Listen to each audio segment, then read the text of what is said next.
how's it going, people? Welcome back to the channel. Obviously, as I said, no stream today. Arsenal are playing, so cannot do any stream at the given time at 8 p.m. UK because, well, let's be real, Arsenal are playing there. But today, in a separate video, I thought we would talk a bit about the striker that quite a big chunk of Arsenal's fan base want, and that, of course, is Viktor Gyokeres. Throughout the whole summer transfer window last year, it was rumored that Arsenal allegedly are linked, allegedly are very interested in this guy, Viktor Gyokeres. At the time, the price was quoted at 85 million pounds because that was his release clauses. At the time, he had just signed for one season, just from Coventry. He played one season there, put up phenomenal numbers, what we're going to look at in a second. But overall, Arsenal were the team that were basically linked with him the most. And at the end of the day, Arsenal had a very pathetic transfer window, of course, and one of the biggest issues Arsenal failed to address is the striker position, because let's be real, since we binned off Aubameyang, we haven't had a proper striker up top, and Arteta hasn't signed actually a proper striker ever. He has signed some attackers, and only also a few. He has signed Trossard, Jesus, and Marquinhos, and Sterling technically, and those are all the strikers he has, not even strikers, attackers he has signed. Yes, if you want to classify Havertz as that, go on ahead, but Arteta said himself in an interview that he has signed him as a midfielder, so I technically don't class him in that category. But if you notice, we haven't signed a striker there. And that is quite shambolic. And to be honest, if you think about it, Arsenal haven't had a proper striker, hasn't signed a striker, a proper one, since Aubameyang. Because Jesus isn't a striker. He has said himself that scoring goals isn't his main priority. Yes, he can try maybe skill, but even at that, he's quite questionable. He overholds the ball for way too much, and he's not consistent in front of net. And let's be real, he should be leaving Arsenal in summer. There's no argument about that. But of course, it came very out of nowhere since Arsenal failed to sign Šeško. All talks basically came to Viktor Gyokeres. 85 million, we were speculating about it, whether it's going to happen or not. Obviously, there were some links at the same time with Osimhen at this time, but he moved to Galatasaray, of course, and some other players. But at the end of the day, Gyokeres has remained the same. We are still linked with him today. But to be honest, there are also links that Barcelona might want him as a replacement for Lewandowski. Potentially, City have identified him if Haaland leaves at some point and stuff like that. But the biggest thing is, Arsenal finished the transfer window with net profit. With profit, by the way. A team that was this close to winning the league for 2 seasons in a row went into a transfer window and finished it with a net profit without addressing the main issues. Signing a striker, signing a left winger, backup for Saka, proper number 8, and signing a backup for Martin Odegaard. And at the moment we are paying a very hefty price, of course, for that. Our marquee signing was a left back. And we have signed numerous center backs that can play left back to basically end up with playing a right back at left back in Yuri and Simba. How weird is that? And on top of that, we play our best midfielder at right back. How pathetic is Arsenal at the moment? Let's be real. Embarrassing, pathetic. Edu has resigned. Immediate effect. He's at Nottingham Forest right now, overseeing Marianakis teams like Olympiacos, Rio Ave, and any other team that's going to join them. And let's be real, Arteta should go as well. But I'm not here to talk about that. As I said, we are talking about Viktor Gyokeres. And at the time, throughout the whole summer window, we were the only team that was somewhat linked with him, let's be real. And the price was 85 million. People said, oh, maybe it's a one-season wonder. But overall, he has put quite heavy numbers for quite some time. This season, he has 4 games in Champions League and he has scored 5 goals. There's no denying how good he is, let's be real. Yesterday, he scored a hat-trick against Manchester City, totally dismantled them to the maximum state, and that already was a very nuts to see. And of course, in Portuguese League, in 10 games, he has 16 goals and 1 assist. And let's be real, let's not beat around the bush here. That scoring output is Haaland level numbers. Genuinely is Haaland level numbers. And Arsenal had a chance as one of the big teams, and only big team that were interested in him at the time, to go and sign him for, well, let's be real, 85 million. And then still this summer, there's a possibility that we can sign him for 85 million as release clauses. There basically go, drop cash on the table, take Gyokeres, and peace out suckers. Basically, that's what it is. And let's be real, people say he's a one-season wonder. This season already in 17 games, he has 23 goals, 4 assists. Last season, he basically was that massive season. In 50 games, 43 goals, 15 assists. 29 in Liga, Portuguese League with 9 assists. And even before that, let's be real, he came from Coventry, from Championship. And already there he was putting up insane numbers. In 46 games, 21 goals and assists. And it basically kept on piling, and he was going. He went there. He went to Sporting for quite small amount, if you ask me, overall, and they will make double, triple profit once they sell him. So Arsenal, in genuine, have missed a massive boat on that, and that what is pissing me off the most, because Arsenal need desperately a striker and everything. But the big thing is, next summer, apparently, there are clauses and agreements with him, with Sporting, especially since Amorim has left as well. I think that also will play a massive role, that he could be available for as little as £63 million. Now, if you think about it, that's more than 20 million decrease in price for him, which now has put quite a bit of clubs in the market and in the running for him. Because before that, let's be real, it was Arsenal. If City wanted, they could have gotten him. Maybe PSG and maybe one or two teams here or there. At the moment, with 63 million price tag, right? The number that the teams, the numbers that can go for him has massively grown, let's be real.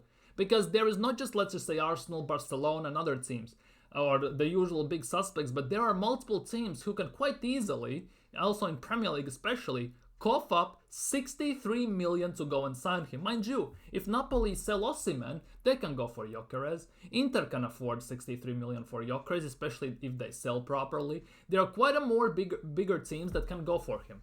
And that now has put Arsenal in very big pickle in this instance, and that is also pissing me off as an Arsenal fan. The thing is though, which one of the biggest breaks and one of the biggest reasons why I still have doubts that Gyokeres would not succeed at Arsenal. Same goes also for Alexander Isak, which is the other Swedish striker Arsenal have been linked with, especially since he has refused to sign a contract extension and everything, right? Arsenal play horseshoe, very slow football. If you look how play Sporting, how they play, in what environment Gyokeres thrives, yeah?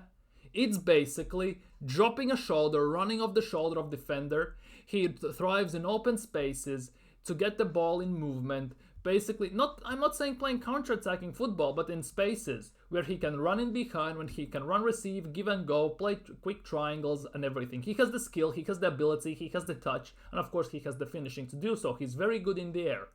And the way Arsenal play at the moment, I'm not sure it's gonna work.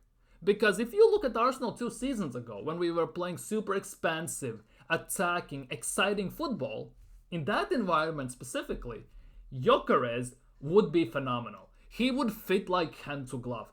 Exceptional he would be there, let's be real. And to be honest, you could also make an argument that in that season, we actually could have won league with him, if he was there. On top of that, last season, especially after Dubai break, right, we played again very attacking football, where again, Gyokeres would have thrived. Same goes also for Alexander Isak, by the way. They would have thrived. But at the moment, this very slow, pragmatic, boring, embarrassing football that we are playing under Mikel Arteta, I don't think he would succeed, especially at this time. We need a player who camps in the box, who can basically head the ball, take one touch, bang it, who can hold up in the box possession, take maybe one touch and again bang it. Basically someone like Vlahovic, someone like Dovbyk, players like that who are fox in the box, who are very strong, who can hold up, who is a poacher in a way as well to some extent. We need a striker like that. We don't need these high-end skilled good dribblers with the ball, with good finishing, who can also rely on utilizing their pace, because Arsenal just don't play that way. He just at the moment doesn't fit the system, which basically comes to a point as well that I'm not sure Arteta knows how to use a striker. Because when he was at City, City won the league without a striker. They played Mahrez, KDB, Zinchenko. They played quite a few of them, wingers there, that are not strikers. And since Arteta has been at Arsenal, he forced Aubameyang to play left wing back half the time. And he got pissed off and we binned him off, destroyed the contract. Lacazette as well declined. And that wasn't due to his age or anything. It was basically because Arteta forced him to play as a 6 at half the time, basically defend. And this also came out from Bukayo Saka with about an interview ago on 4th of October this year, when he said that Arteta demands from his attackers to defend first and then only attack. Which means that if we get the ball, we actually don't have a chance to go on a counter, because our wingers are camped near our box by like left wing backs, helping our defenders, which means we cannot hoof the ball up. There's nobody to make a run there. We are playing near our edge, and basically we have to carry ball ourselves, and we don't do it. And even if we hoof the ball up and we get the ball, the one attacker we have up front has to wait for others to catch up, which at the end of the day means we're gonna play again very controlled possession, slow type of football and attack, horseshoe shaped and everything. And I don't think Gyokeres would thrive in that.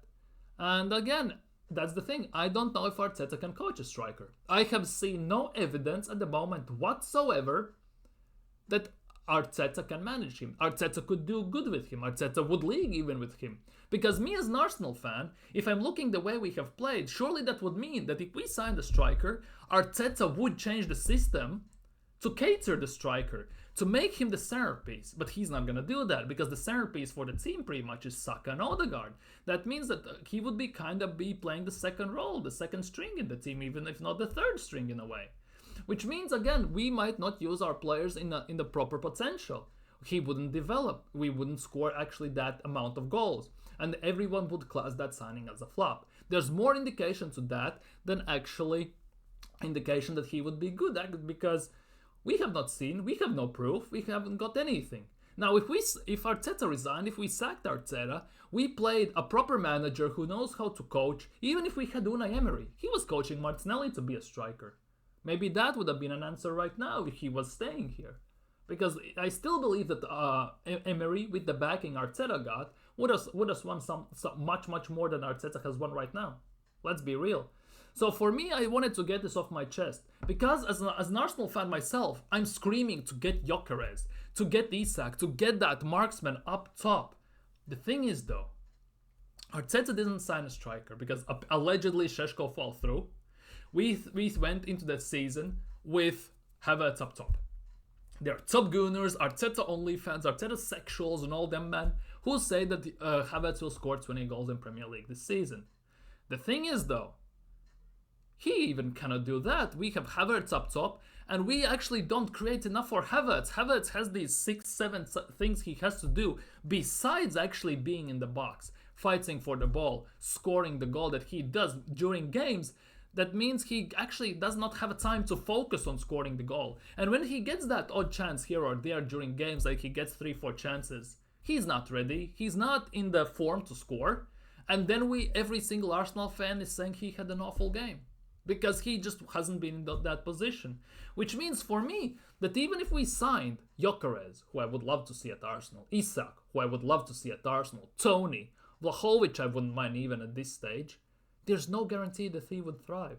Because at the moment, as I said, I have no proof that under Mikel Arteta, any striker would succeed. Let me know what you think down in comments below about that. Because for me, I genuinely believe that the only way we will sign a proper striker and see him succeed is if we sack the manager and get a new one in. That's the only way I see it, at the moment at least, because in 5 years I see no indication that Arteta would coach good enough to see the attacker thrive. So those are my thoughts on it. Let me know what you think down in comments below. Let me know what you think.